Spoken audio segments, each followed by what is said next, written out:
Good morning, good morning, good morning. It tells me that we are live on Facebook. Happy Monday, everyone. And it is Good August morning. 16th. Hi, Valerie. Gosh, Hi. long time no see. I know. I'm checking to see if we really are live. Yeah, we are. I see us. It's real. If I try to look, I lose my train of thought and I can't figure out what's going on. So I leave that to you. So this is a great week. It's the middle of August.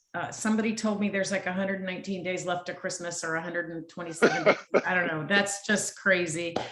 Today we are welcoming a very special guest, DeWayne Kimble. He has an organization, a business that he launched called KMD89 VA Claims Consulting.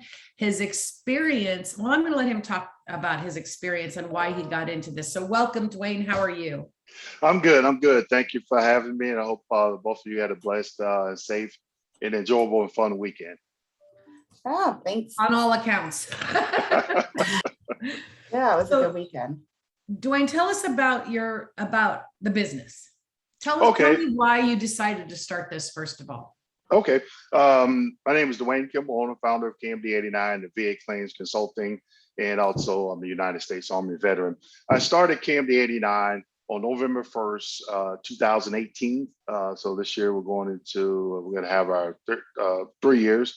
And the reason why I started it, I retired from Department of Veterans Affairs, where I worked as a rating veteran service representative. And it became apparent to me that a lot of veterans were uneducated on this process. Okay. And also, as I was I first started and I was training as an RVSR, I started to work my claim. And it took me four long, frustrating years as a rater RVSR to maximize my benefits. So after I retired, I thought about, well, what about other veterans out there? And thus my slogan, leave no vet behind. And I wanted to make sure that veterans, when they filed a claim, that they were educated enough to maximize their benefits and to eliminate that frustration by educating them on the process. Well, I can speak from personal experience in helping some veterans who have needed to file claims on. It's not just frustrating process. It almost seems designed to keep the veteran unaware or jumping through continued hoops to try to figure out how to maximize their benefits. Do you agree with that? Yes and no. I think when we say the system, we have to remember that, any system has rules and guidelines. And then secondly, they have that human factor too. And not everyone reads or interprets case law, regulations, or references the same.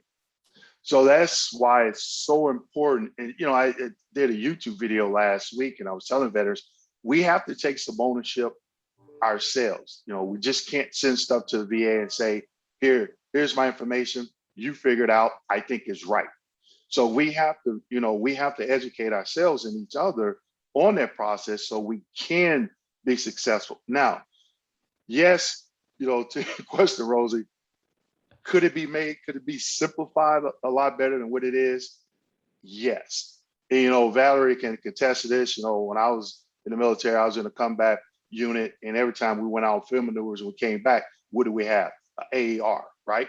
So you're trying to figure out what things went good, what things went bad to improve. Even when I worked in the private sector for, Kraft Foods, Oscar Mayer, Tropicana, Procter & Gamble, they always had a department or individuals educated on process improvement methodologies. Always, how do you improve the process? So yes, the VA, is it a frustrating system? Yes. Can it be simplified? Because veterans, we all learn, as humans, we all learn at a different rate, right? So yes, it could be simplified better than what it is now. Yeah, an AAR, for those that are listening, is an after action review. Right. Yeah. So we try to do that after every event. That's so So how long have you been retired since 2018? October 20, yep, October 26, Oh. 2018, 3:30 p.m. For all Well, of you you let veterans no that, grass, you let no grass grow under your feet before you started the business then. I you know, I was always, you know, in my family, had family members that always had businesses. So I knew at the age I was retired, I still wanted to do something. I just didn't know what it was. And then when I, you know, had the idea, okay, well, I still want to work with vets because I felt the work that I did at the VA was very rewarding. So I still wanted to work with veterans in some capacity, didn't know how. And I was just talking to someone one day and they was like, you know, why don't you, every time I talk to you, we end up talking about, you know, the VA claims process. Why don't you do that? And I was like, okay. And then the journey began. the It was that journey. V8 moment, right? Right, We're so right. eager to think that there's something that maybe it's something outside of our base of knowledge or what we're passionate about that we could actually make a business out of it. What was that like when you first started thinking that it was potentially a good business opportunity? What kind of activities did you participate in or resources did you seek out to figure out how to flesh out the business portion of this passion? Right. At first, you know, actually, one of my first clients, he introduced me to the ECC Center, Operation Startup, and that's where it started. You know, going to the ECC Center and taking a lot of those courses. And I learned real quick that, wow, you know, I kind of jumped into it without doing some research because I thought, you know, my previous education, you know, but I started taking that over like 2 or 3 months. I think I was taking classes there at the ECC Center. Sometimes I took them twice, you know, same class twice just to get a better understanding. So the facilitators were really, really, you know, they were really nice and forthcoming with information. And as I started to meet other individuals, started learning about different resources there. I went through a veteran entrepreneurship program called Strive. And not too long after that, then I think it was in December, Rosie, it was something I saw at the ECC Center. It was on the calendar and I signed up. I went to the orientation for Action Zone the day. I think it was maybe like January, I think we started and went through Action Zone. So I would start to seek out just different resources to get different information. But what really was, I think, most valuable for me in my business, going through those 2 different veteran resources was the people that I interacted with. You know, I still talk with you, Valerie, other members out of the Strive program, and I've actually done some B2B with those individuals as well. And one of them, they were like, hey, you know, every time I talk to you on break, you always, you know, you can just go on and on about the VA claims process. Why don't you start your own YouTube channel? I was like, man, nobody's not going to listen. No one's never going to listen to me on YouTube. And so I was going through this morning. Every morning I try to go through and interact with my subscribers by replying to the majority of my comments. And I just went over 7,000 subscribers this past weekend. Wow. Oh, congratulations. That's Thanks. pretty awesome. Thanks. Yeah. Thanks. You touch on a really important piece. You know, Tampa has such a strong entrepreneurial system, and not every resource is suitable for every person either in or starting to go into business, but each of them can provide something that either directs you to the right resource or provides you a new perspective of things. When you're dealing with facilitators who are entrepreneurs themselves and have experience in business, you get insights that you're not going to get anywhere else because you're not connecting with that business community. And I think that you availed yourself of different opportunities really made a difference in how your business launched and how successful it started to be, you know, initially, how you were able to find success initially because you did that. Right. Right. And, you know, it's not only in the beginning when you're networking with individuals, you still have to continue networking. And I think this COVID pandemic is probably helped me network more because it forced me, a lot of people, I think, into areas that they hadn't utilized, like Zoom. I used something previously similar to Zoom, but I was doing some interaction by video, but we're talking about maybe 12, 13 months and still counting.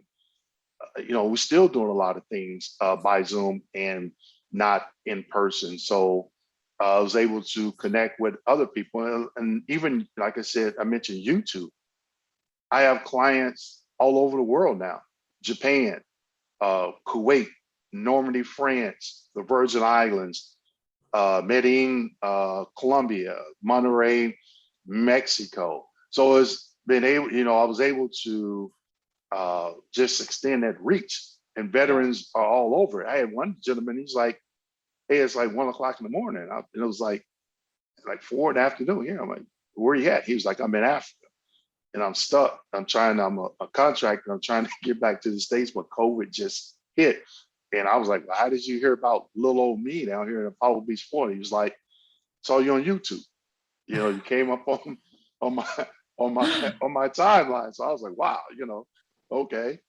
So I got to shoot a YouTube video this morning. So it's been really rewarding for me because it helps me not only reach veterans, but interact with veterans. So that helps when I'm writing down on my vision board of topics that I want to discuss my next YouTube video. I don't want to make you the poster child of business veteran entrepreneurs, but you're hitting so many great points today. You availed yourself of opportunities that arose throughout the pandemic, and you were brave enough to take that leap. Who's going to listen to me on YouTube? Well, does it matter if anybody does? Because ultimately what you found out was at least 7,000 people that pushed that button, at least they do. And that you wouldn't have had that avenue for your business if you hadn't taken a leap of faith to even try it. And so many don't take that leap of faith. Pandemic hit. Oh, I can't do business the way I thought I'd do it. I'm done. But you persevered and you actually adjusted and made changes to the way you deliver your service so that you could be successful and so that you could provide the services to the people that you care about. Right. And, and even just going through and deciding things, because one thing I find is, like starting a business is like when you purchase your first home, right? When you purchase that first home and you closed, sign all that paperwork, and you go into Home Depot or Lowe's after purchasing your first home, that experience is different if you're in an apartment or even if you're renting a home. I agree. But it's your home now. And you go into Home Depot or Lowe's for the first time, you need it's like I need everything. Even though you don't need everything, you have that mentality, I need everything. So when I started a business, I had a budget. And that budget was an acceptable loss, something that amount that I was willing, if it didn't go well, you know what? I tried. I lost $10,000, whatever it is, right? So when you first start a business, people approach you, emails, for some reason you go out, there's retargeting, all this stuff. They're trying to sell you everything, stuff that you don't even need.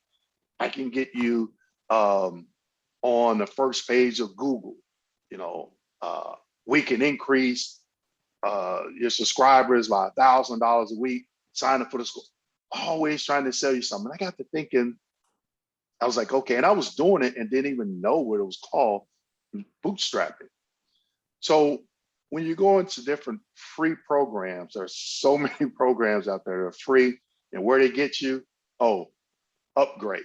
We can upgrade you. And then when you decide not to, they're like, you got 3 minutes and you get a 5%. I'm like, well, why didn't you offer me that 5% before?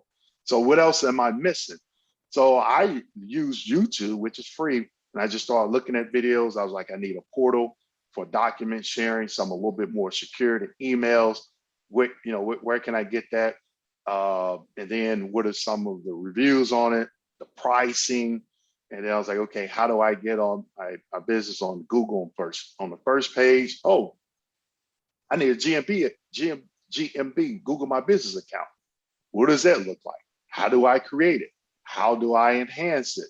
So all that stuff, countless hours. So basically, when someone tried to sell me something like that, I was like, well, I understood it. And I'm like, it shouldn't cost that much. Or if you get, thinking about getting into a long-term contract, my business mentor was like, hey, don't do a long-term contract. Do something short. Let them prove themselves to you, because you don't want to get stuck with that. So little things like that, but I wanted to run it by myself, to force myself to learn these different things, what worked, what didn't work, and it was definitely helpful, and I think it helped in my company's success. Did you have something, Valerie? No, I just love the analogy going into Home Depot or Lowe's the first time you buy your house, because it is so similar, Oh, yeah. It is. And until you have that experience that you've had, DeWayne, where people are trying to sell you things and you take the time to step back and think about whether you really need them. You've also availed yourself, as we were talking about before we went live, that you conferred and tied into this networking thing. It's so important to stay connected to your network, because you will learn things from them that you made an assumption on that could have been and oftentimes is incorrect, or something can benefit them in your network. So it's I know you and I are both members of a local chamber of commerce, and we had this conversation recently about how we could help each other in business through an organization like that. But you don't need to be a member of a chamber. Just avail yourself of these opportunities like what the county has, and all of the organizations that participate through the county or through city or through the SBA. I mean, it's really important that you stay connected. Right. Most definitely. And when I started to grow, and when I first was looking to hire my first employee, I was like, wow, okay. I sat back, and it took me like a weekend, and my wife kept saying, what's wrong with you? What's wrong? And I told her, I was like, I'm thinking about hiring my first employee, putting together a job description, an effective job description, getting feedback on that. And I took a class at the ECC Center, and I can't remember the lady's name, and it was only two of us in the class. And I remember sending it to her, and she was like, you're telling the person what you need, what you want, but I don't get a sense of what your company does. And I was like, wow. And I had to make that correction real quick. So definitely getting a second set of eyes, because I think as entrepreneurs, after a while, we have that tunnel vision, and we're looking, but we don't see. Mm-hmm. I could read something that I've written, or just on my website. Somebody else can read it and say, hey, you left the I out of this word. It's like, I read that like 5 or 6 times, and I didn't catch it. So keeping, not only connecting with people you've connected before, continuing to connect with new people, going forward. It's always, I tell people, you're never too old to learn. You never. Someone said, I was talking to someone, they said, we were talking about, they said, well, I can educate you. And I was like, okay. I had to look like, educate me. They was like, well, you look like, you may not need it. I say, let me tell you something. You're never too old to learn. Okay. Continue to grow.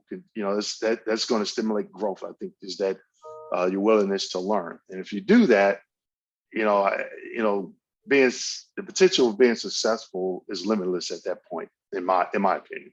Isn't it a shame that we don't internalize that you're never too old to learn until we're too old? Like, you never hear young people say that. Only us old folks say that. You're never too old to learn. Right. DeWayne, I've always wondered the name of your company, KMD. What is that? What does that stand for?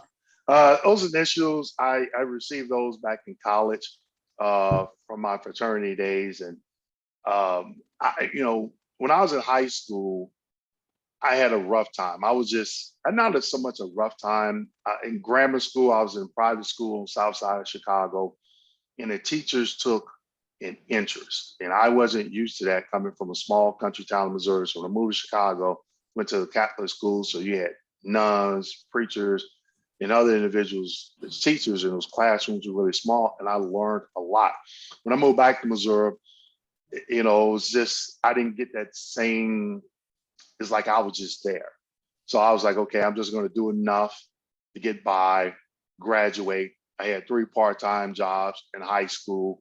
My first experience with the military was I joined the Missouri National Guard in January 1987, and that was my junior year of high school. I was 17.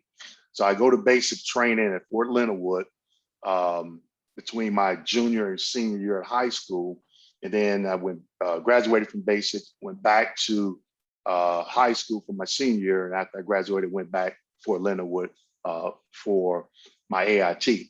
So, I graduated. I was probably, an average student. And I get to college and I was like, wow, there's a lot of things that I missed out on. So when I joined the fraternity, they were like, hey, we got to get you some tutoring. And then they had other brothers that were already in the fraternity. We do study session, and they kind of was that, father figure, if you will. And so when you go through, you get a nickname, and that was my nickname. So I joined the fraternity in '89. So I just wanted to pay my little homage to those gentlemen that made sure I stuck with college and I graduated, but helped me along the way, because they told me, it was like, you're in the fraternity now, but that's not your primary reason why you're here at school. It's to get education, become a better man, and move on from that. I think some people, they'll join the organization, it's just like party, party, party, but we were doing other things. We had social, community events that we had to do every semester, directed by our national headquarters and things of that nature. So it just gave me a different outlook, and more so how important education was not only going to play a role in my life, going through it, but even after I left school. So I just wanted to, I created that name just to pay homage to those gentlemen that helped me during a pivotal time in my life, and that that was college. That's awesome. Great story. Yeah, I'm glad I asked. So before we went live, you were telling us about swag and stuff like that. Share with our audience your experience in trying to put together this swag. And the reason Rosie and I wanted you to touch on this is there are so many opportunities for hidden costs when you are a business owner that you don't really think about that and how to access it for free, like you'd mentioned before. Mm-hmm. Well, I'm putting on an event, and can I plug the event? I'm doing a live. We're definitely going to have you plug the event. Yeah, I'm doing a live event, an in-person event this Saturday at HCC Del Mabry campus. The name of the event is How to Be Successful During the VA Disability Compensation Claims Process. And you can sign up. It's free. It's free. Normally, this event is $250, but I'm doing it for free. It's going to be at HCC the 21st from 9 a.m. to noon. We're going to leave about an hour for a Q&A session. Some of the things we're going to be talking about: the 5 ways of service connection, the importance of intent to file, PTSD, combat, non-combat stressors, what is a rating code sheet, what are VA diagnostic codes, and then I'm going to be sharing some of my successes, my personal successes that I had throughout the VA disability compensation claims process. So I had tasked my assistant and one of the freelancers with, I was like, hey, I want to give away, have a swag bag and give away some items. And so we went about 3 weeks back and forth trying to figure out, what we wanted. And once we figured out what we wanted, what was the cost? And I set a budget of like $500. Well, when I went out and started looking, I blew through that like in 30 minutes, And looking 2 at stuff. websites. Right. Yeah. So what ended up happening, I was like, this is not going good. I was out of town with the family one weekend, and they said, hey, maybe we don't do a swag bag, let's do a swag folder. And I'm like, okay. So you have a folder, put some stickers on it and some pens and a couple other items. So I'm like, I like the idea. So I immediately jumped online, found it was actually on my Facebook timeline. A company was doing 250 stickers for 69 bucks. Yep.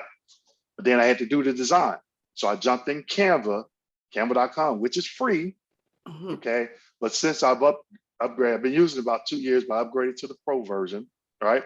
But I designed it there. I downloaded it, uploaded it to that website. So I think it came out like 72 bucks after taxes or something, but shipping was free, because they get you order in the next 5 minutes, shipping is free or whatever. But what I learned, if you call the 800 number and like, look, computer went down, I still need some time to design. Oh yeah, just use this code and you can still get free shipping.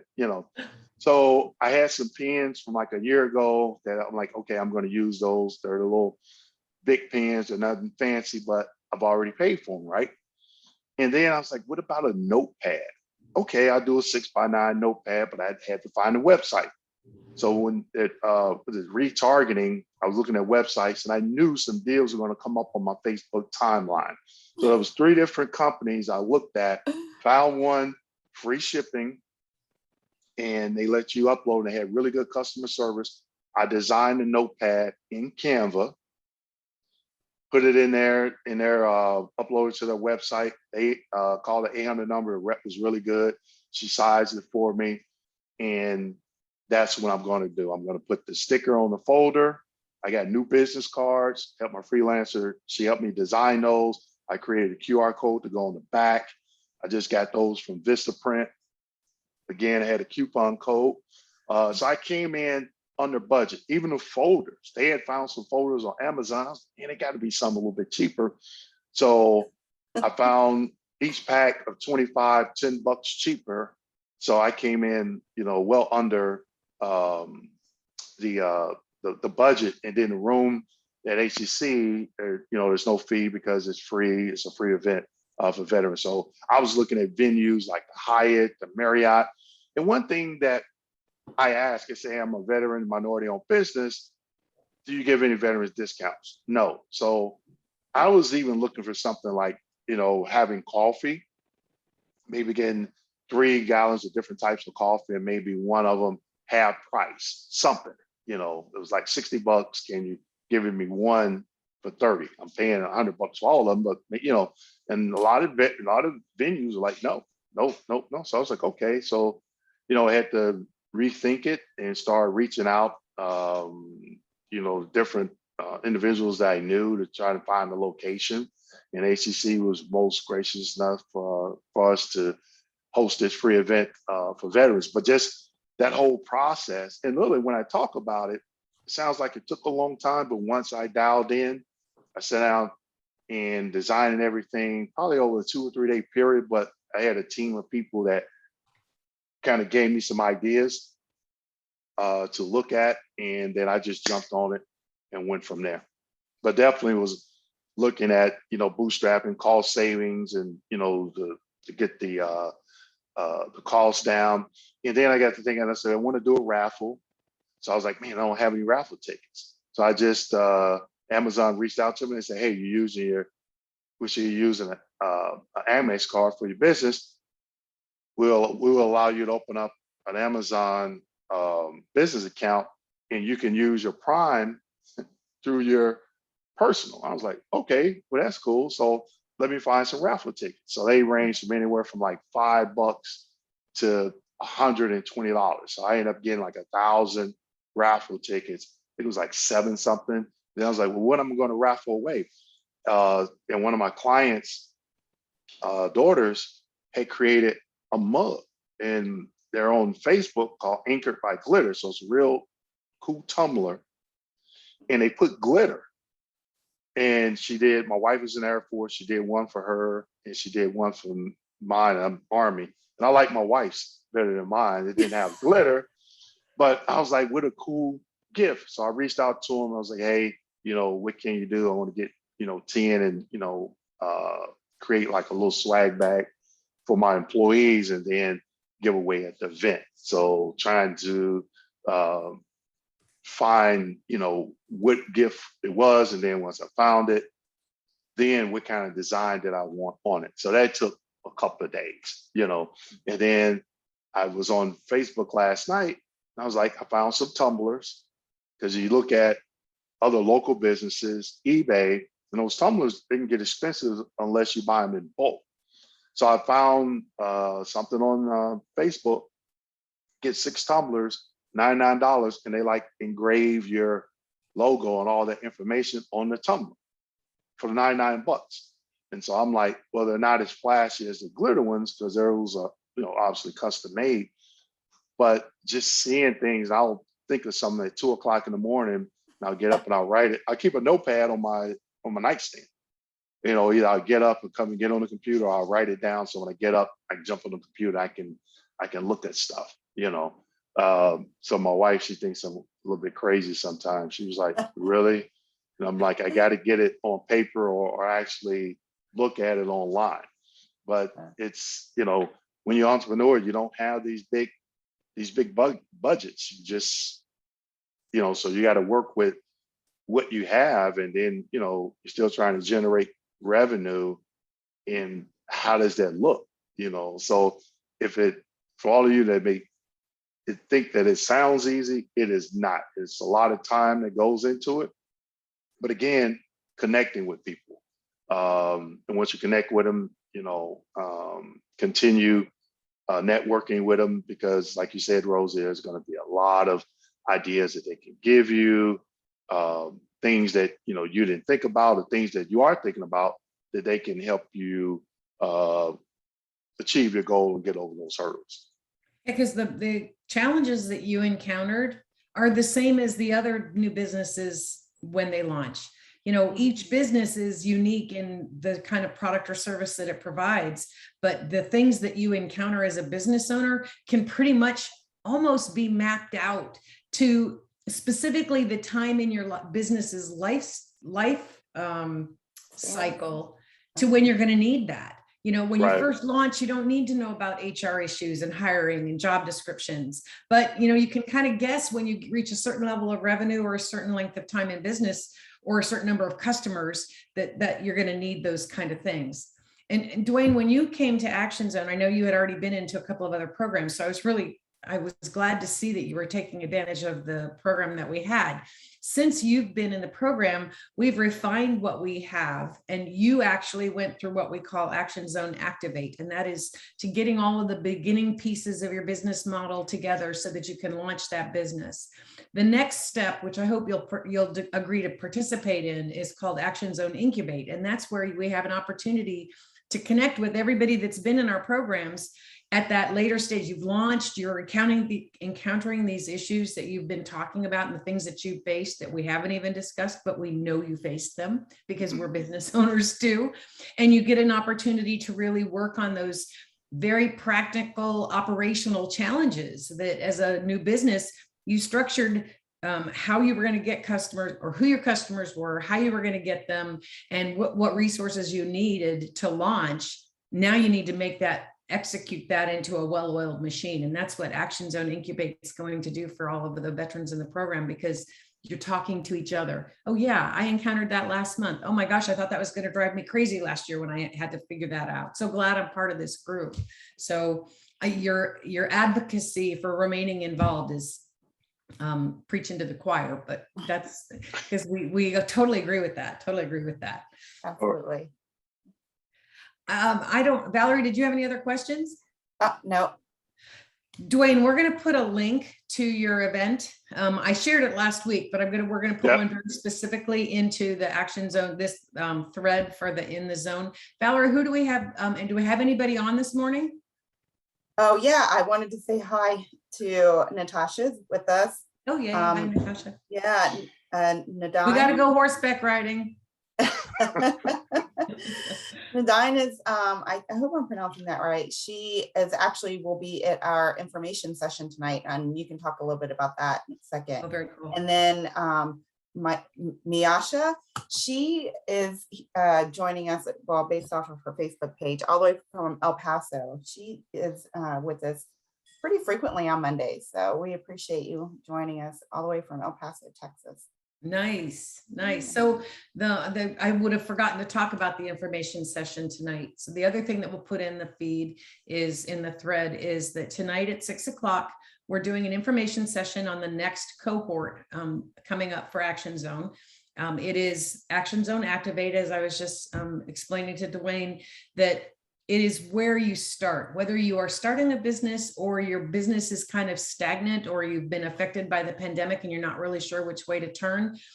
Activate gives you that opportunity to really structure your business model in a way that is verifiably sustainable. You do a lot. It's not like you just listen to lectures and suppositions about the way business works. You're working on your own business model and you're validating each one of those steps so that you know when you finally launch that you have a much better chance of success because you've kind of eliminated some of the unknown variables that, believe me, anybody that's ever been an entrepreneur has jumped first and thought second. and probably everybody in this chat can see that, can understand that. But Action Zone Activate helps you really validate all of those pieces so that when you launch, you have a much better understanding of where your customers are, how you're going to get them, what resources you need, and what community partners you're going to have to be connecting with to make your product or service viable. So that's what we're going to be talking about tonight, how we facilitate that. The next cohort's going to start mid-September. So there is some time. But this first information session will be able to tell you about the program and answer any questions that you have about it. So we'll put the link to Eventbrite. When you click on it, when you register on Eventbrite, you will automatically get the Zoom link to the meeting that's being held tonight at 6 o'clock. And the more the merrier. If you've already signed up, and I think there were 8 people signed up for it when I looked on Saturday, I haven't looked again over the weekend, but you know, if you've got people, veterans or military spouses or dependents that are interested in business or have a business and are trying to figure out how to make it work, invite them, send them the link. The more the merrier. It's a Zoom chart. We can get 150 people in this room. And we would love to if we did. There's no time limit on how long we'll talk, and we'll answer questions until we run out of questions. So join us. Always welcome. And Rosie, I just want to finish up. You had touched on something about the Activate, the Action Zone Activate, and what you do when you start. And I had a conversation with someone about 3 or 4 months ago, and they said, well, what did you do when you first started? I was like, well, what do you mean? Like, I did a lot, but what do you mean? It was like, business name, going to sunbiz.org website. And I was like, this is what I did. And this is what I would do differently, especially when you're working with a small budget. Mm-hmm. Do not go to sunbiz.org or GoDaddy or anywhere else and do searches for business names until you come up with 5 business names. 5 business names. And I had the business name KMD89 Consulting. And when I started my GMB account, I was watching a YouTube channel, Ranking Academy, a gentleman out of England. And I got to thinking, when you see that, who knows what that is? So putting in VA claims. So when you see that, you're like, okay, he's talking about VA claims. So asking 3 questions and solving that problem, but how does your name, the business name, interact with that? If you're a plumber, if you're a roofer, J&J Roofing, that, okay, that's a roofing company. J&J Plumbing, that's a plumbing company. J&J Landscaping. So when you pass all these different, small businesses, they have something what they're doing in that name, okay? And that's going to play a huge role. So when I had to go back to Sunbiz and do an application for doing business ads, then I had to run an ad in the Hillsborough, in the 10th local paper, because that's one of the requirements, keeping that on file. So figuring out what business names you want. I run 2 screens. If I had to do it again, I have somebiz.org over here, GoDaddy.com, or whoever you're using. As soon as I do that search on SomeBiz, yep, it's available. It's available on GoDaddy. I'm hitting the pay button at the same time. Right. Because what happened to me, I was working with some independent contractors. They did a search that night. Well, they didn't tell me until the next day. So the fee for that domain on a GoDaddy went from 99 cents to $33. Wow. Now, a lot of people don't think that's a lot of money. It's not in the grand scheme of things, but when you're working with a budget, you think about getting business cards, internet, computer, if you're doing a YouTube channel, cameras, ring lights, all that stuff, it adds up. Trust me, it all adds up. Getting if you're working from home like I do, and don't have a brick and mortar, where can I go and get a mailbox with an address, with a physical address? UPS has those, and then you could put it, in your address PMB, meaning it's a private mailbox, so they know that it's not brick and mortar. What is the best price for that? Do they offer any discounts? So all that stuff, but starting with that name first and that search, I thought that was real interesting, because when I changed my domain, I already knew that I wanted that domain to be. So I just went through GoDaddy, applied for, and I think it was, I can't remember, maybe like 89 cents or $1.50. And now that domain is worth like, I think $3,000 if I ever want to sell it,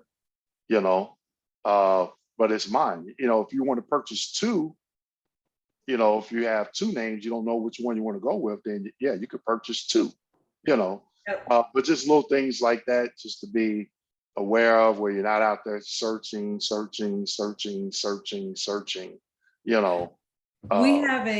We have a section in our Activate program where we talk about the whole business registration piece, which is SomeBiz and the naming and the domains and things like that.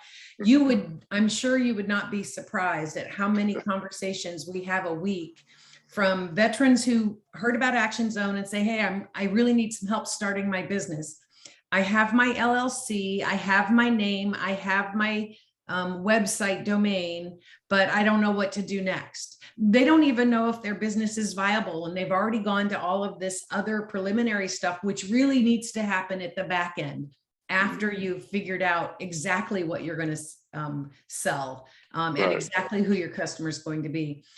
We will continue to offer that, the SomeBiz and the naming and the website marketing kind of things through Activate. But just a little heads up, we are working on 2 special workshops that we'll be offering separate and apart from the programming. One of them is that whole SomeBiz process, including checking your name against SomeBiz and the domains that are available, so that you can make sure to match your business name with your domain, because sometimes that's critical. And then the other one is sort of working on a certification workshop, so that step by step, hands-on, while you're standing either in our classroom or online hybridly, that you could start working on your certification for veteran-owned business or service-disabled veteran-owned business, or women or men, minority-owned business, whatever those certifications are. So we notice that there's a gap in really the hand-holding. It's enough to read a website that tells you how to do it, but sometimes, similar to what we were talking about the VA claims process, the people who designed those websites and those instructions already know the system. So they're not always very clear for the people who are actually using the system. So we're going to break that down. So stay tuned for that. Those 2 workshops will be coming up sometime this fall, and those will be open to anybody as well. Yeah, let me know, because I'm going through that right now. When you're trying to do business with bigger businesses, I was doing one with a larger bank, and they were like, yeah, you can get on a supplier diversity list. And so I went to the website, and all this information I didn't know, like Darnick and Birch or something. I got Dun it. and Bradstreet. Yeah, there it is right there. And I'm like, I haven't opened it yet. And I'm Don't like, pay to do that. oh no, no. Yeah, don't pay to do that. Don't pay to do Right. that. So I was looking at even doing business with Tampa. They got, I keep getting emails. They like, you got to November 25th. They need this, this, and this. And I called the number and they were like, I was just like, you know what? This is, this is worse than what people think about the VA claims process. I'm like, you got to be kidding me. I'm like, it cannot, it can't be simplified, and they tell you what you need, but then when you get in it, they're asking for all this other stuff. I'm just like, I totally get it. And since I've recently had an experience trying to be designated as a woman-owned business, and the SBA beta process is so crazy that I've just given up until I have more insight into it. But let me tell you, DeWayne, the way you and everybody else that's watching this video or will watch it later can make sure you don't miss those is, number one, make sure you follow us on Facebook and that you stay tuned to what goes on. Our Action Zone Tampa Facebook page is where we post everything that comes up, as well as doing events on Eventbrite. But also make sure you go to our website, actionzonetampa.com, and become a subscriber, because when we post into our news and views page on the website, it automatically notifies everyone that's a subscriber of what's coming up. So of the 1,500 people that are subscribers on our website, they all learned that we were having a cohort coming up. They all got notification that we were having a class, an information session coming up.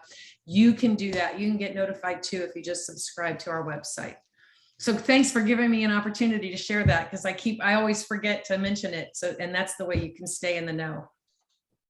right. Stay in the know. In the zone. I should have said that. Stay in the zone. Stay in the zone. Our new branding for the Monday morning chat. Well, DeWayne, you have just been, I knew that you'd be a joyful guest, because as I said before, every time I see you at an event, it's like old home week. It's like, oh, how are you? I'm so happy to see you. But I imagine your customers feel just this real sense of comfort and caring from you, because that's what you project. And I wish you nothing but much more success. Hope to see you in maybe our activator or incubate or accelerate programs in the future, which you will know about if you subscribe. And best of luck to you. Don't stay a stranger. If you ever want to jump back on and tell us some things that are going on, we're always welcome to have you on the program. Yeah. Sure. And I'll thanks for sharing the event. And again, it's this Saturday, September 21st, 9 a.m. To noon. You can go to our website, KMD89.com, KMD89.com, and it's listed under classes. Just look for the event for October 21st. Again, it is free.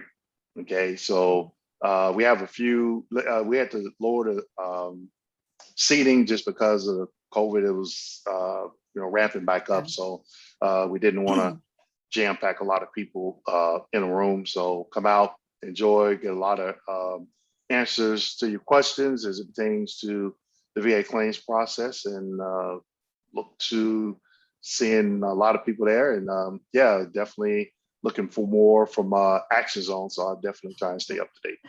Yeah, Awesome. and I dropped your website in the chat for this Facebook Live, as well as Action Zone's information link tonight and your event for Saturday, the 21st, which I'm really sad I'm not going to be in town, or else I would be there. Oh, yeah. I'm like, well, I appreciate my webmaster taking care of all of that for me. I got it. All right. Facebook land, Action Zone followers, thanks for joining us today. See you all soon. See you at the next event, DeWayne. okay. Take care. Thank you. Thanks for having me. Wayne. All right.